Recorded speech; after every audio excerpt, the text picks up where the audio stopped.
Hey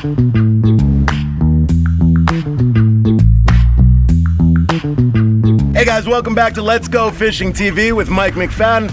Amazing episode for you today. Can't believe the day that we had out there. I was lucky enough to be invited out on a 78-foot Garlington out of Stewart looking for some sailfish, and it was one of the most beautiful days of the summer. It's an amazing thing. I've never been on a boat that big. The boat had a boat of its own on the bow. That's how big this boat was. Absolutely incredible. We had Kyle out there helping putting the baits out. Kyle is the mate for the Garlington. We also had Captain Tommy out there.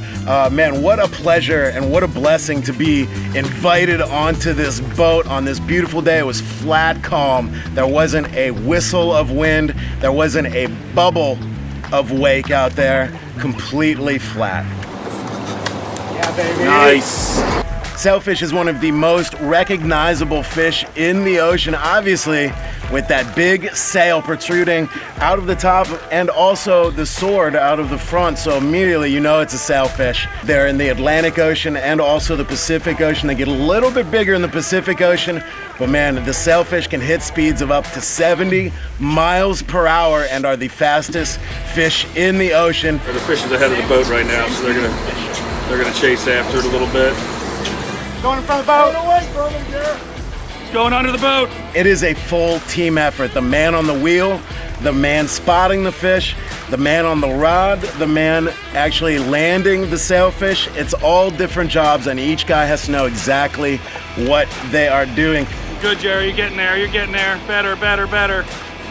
Like a professional up there, Jerry. Good job, buddy. Sailfish is armed and dangerous. I mean, it has a weapon strapped to the front of its face, and it actually uses that sword to bust bait and then come back and eat the pieces. That's how it feeds. It'll go through a ball of bait and literally just sword its way through there, hacking up bait, and then will come up and pick up the pieces, which actually makes it very challenging to catch, because those spread of baits that we're talking about, it wants to come up and nose those baits and whack them with the sword a few times before it eats them.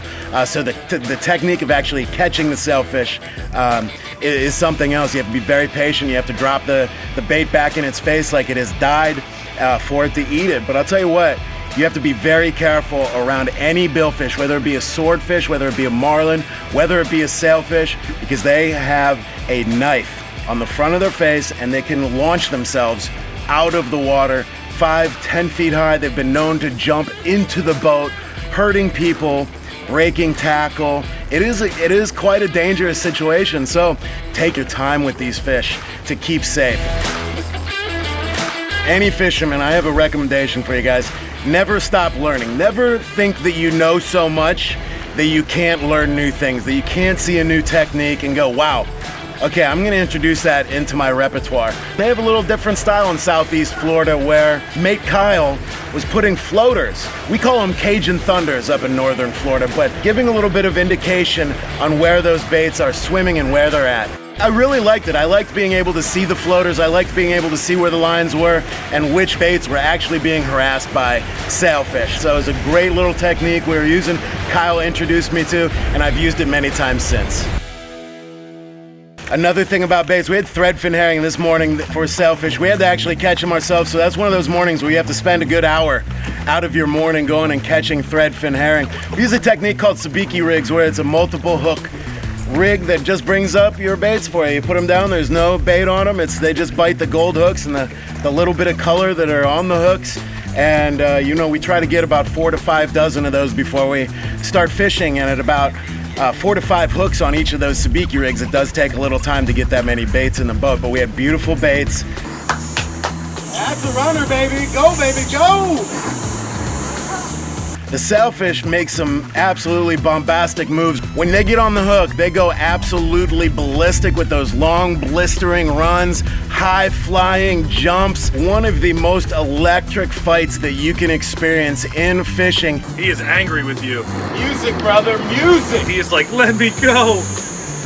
It was such a treat being out on this boat. I will remember it for a lifetime. The day was absolutely perfect. The weather was perfect. Great company on the boat.